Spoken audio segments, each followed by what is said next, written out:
In this video, I'm going to show you some new features that have been recently added to the standard version of Pro Tools. The first is the VCA Master Track. I'm going to go to Track and choose New. From the Track Type drop-down menu, I'll choose VCA Master. Notice that this type of track has no width to it. I'm going to choose Create, and then I'm going to drag it next to my vocals. VCA stands for Voltage Controlled Amplifier and is designed to mimic a feature found on some hardware consoles in which one fader can control the level of other faders. The way it works in Pro Tools is that you must assign it to a mix group.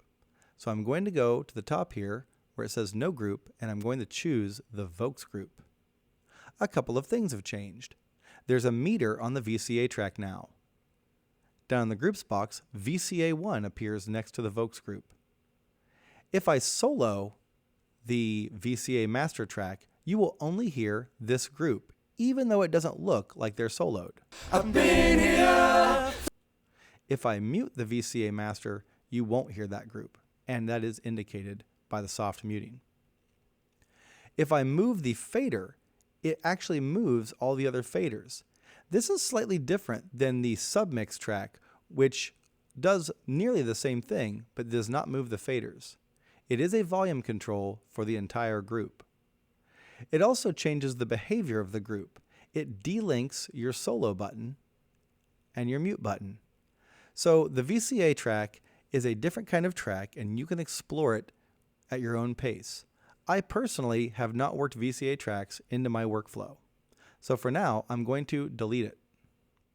Another type of track that's been recently added is the folder track. The folder track comes in two flavors, basic and routing. Let's take a look at the basic folder track first.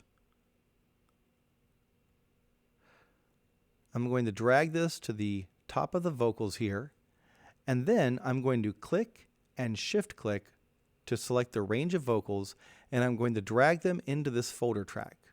It's highlighted in yellow. That's how you know it's working.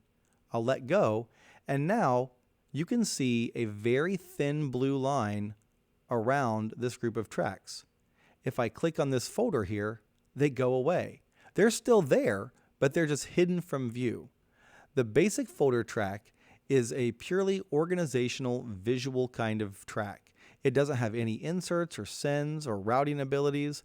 It's simply there if you have a large number of tracks that you don't want to see. This feature has been available in other DAWs for a long time, but it has just recently come to Pro Tools. For now, I'm going to delete this basic folder track. I do not want to delete the tracks, though, that are in the folder, so I'm going to click Keep. The last thing I'm going to show you is the routing folder.